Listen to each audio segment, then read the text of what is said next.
Bonjour tout le monde et bienvenue dans cette troisième vidéo dédiée à Prometheus Grafana. Merci d'être toujours aussi nombreux à suivre la chaîne. N'hésitez pas à vous abonner, n'hésitez pas à commenter, mettre des pouces bleus, c'est vraiment ce qui me motive. Aujourd'hui on va faire une vidéo un petit peu théorique. On va s'intéresser plutôt à l'aspect définition et configuration de Prometheus, donc la Time Series. On va pas s'intéresser à Grafana aujourd'hui, on va vraiment s'intéresser à cette partie-là. Alors, donc la configuration de Prometheus, c'est principalement du YAML, c'est du YAML tout simplement. Elle est définie en plusieurs blocs, donc un bloc global, un bloc rule files, un bloc important script config, qui donne lieu à, donc on retrouve dans l'interface graphique quand on se rend dans status et configuration, on retrouve des éléments comme ceci.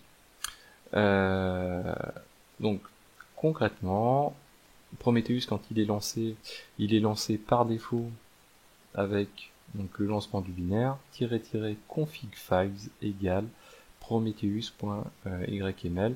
Si vous le lancez avec Docker, parfois vous serez obligé de passer cette commande dans la partie de commande. Sinon, c'est ce qui est lancé par défaut. La configuration, donc premier bloc, le bloc global, lui, comme son nom l'indique, c'est des configurations qui s'appliquent en général si elles ne sont pas surchargées par d'autres endroits. On retrouve dedans le scrap intervalle qui lui permet de définir la fréquence de scrap donc dans la partie globale de manière générique à tous les scrap config qu'on va réaliser.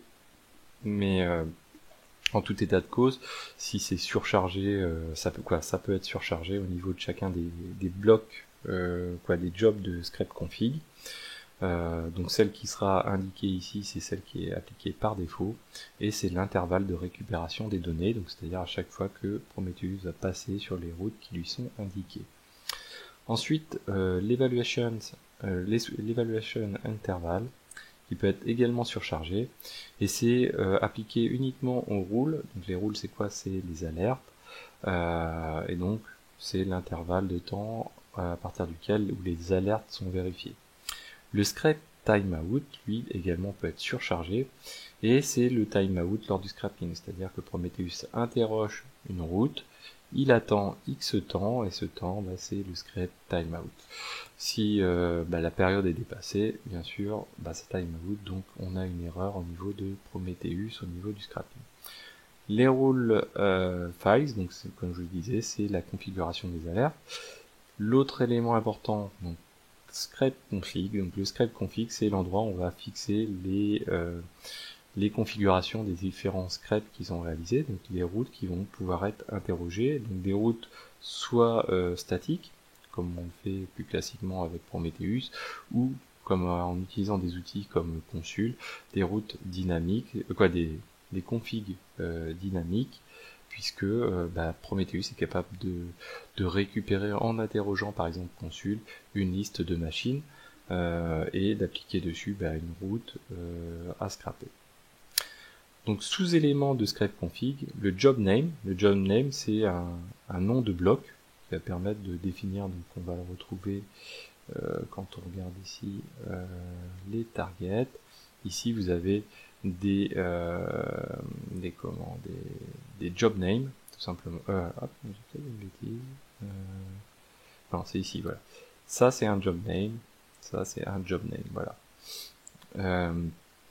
Donc c'est des regroupements, des blocs cohérents dans lesquels on va faire le même type de check, tout simplement, dans lequel on va pouvoir surcharger, donc par défaut la route c'est metrics, que j'ai mentionné ici, mais par défaut, mais en surchargeant metrics pass, on va pouvoir indiquer une autre route, /ping, ce qu'on veut.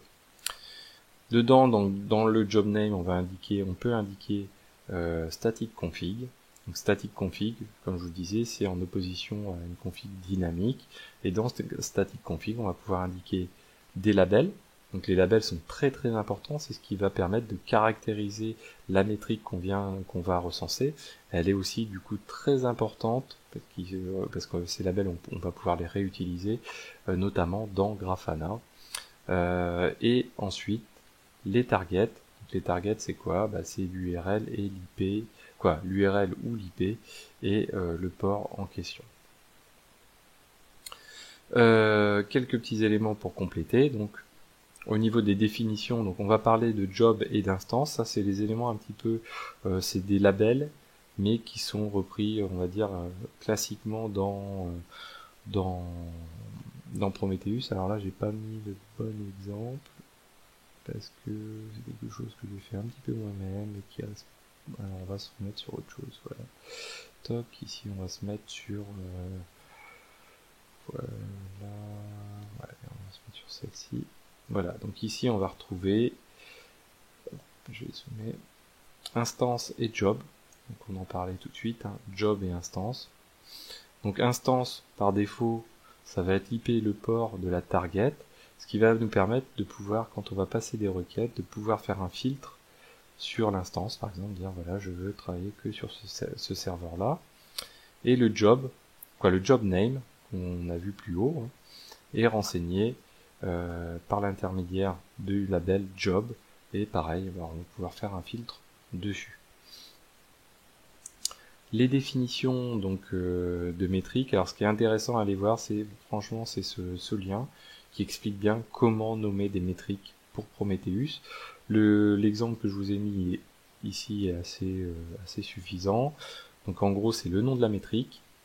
Entre accolades simples, les labels en question. Donc là on peut dire le CPU qui est le CPU 0 par exemple, ou le CPU 1 ou X ou Toto.